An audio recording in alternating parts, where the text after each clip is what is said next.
We now go to the birthplace of the ANC, the Wesleyan Church in Waaihoek, Bloemfontein.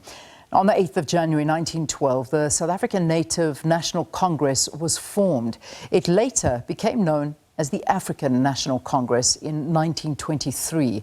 The ANC became the largest liberation organization in the struggle for freedom and justice in South Africa and the oldest liberation movement in Africa. SABC News reporter Makgala Masiteng is in Bloemfontein. She's at the church. Makgala, good morning to you. Let me hand it over to you. Good morning, Leanne. Thank you very much. Now we are inside one of the buildings here.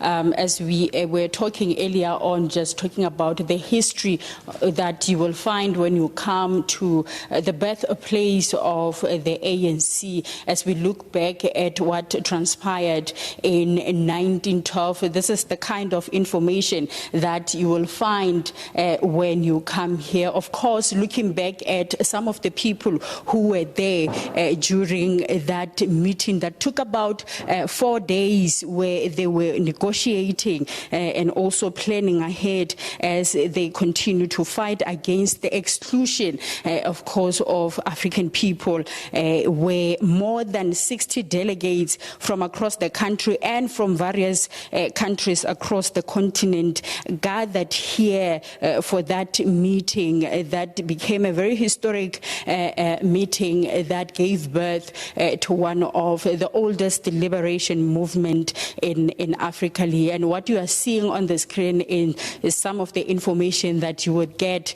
when you arrive here at the Wesleyan Church, where it goes back to the people who were there during the formation of the ANC in 1912. I see they also zoom into some of the ANC liberation, women liberation icons that includes the likes of Charlotte Makgala, and also going into details of the role that they played in the struggle, and also looking at the likes of the founding members of the ANC who were present on or during that meeting that took about 4 days here at Wesleyan Church in 1912. The likes of Thomas Makgala, who we know that he played a very important role. In fact, he was one of the people who were residing here in this area of Waaihoek before the area was demolished, and then they had to be relocated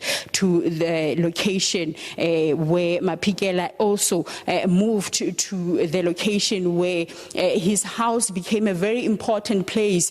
After the demolition here, the ANC leaders will go and have their meetings there as they continue with the struggle, Leanne. Right, thanks so much for that, giving us a little bit of updates and background. Makgala Masiteng out in Bloemfontein talking to us about the formation of the ANC and where it all took place.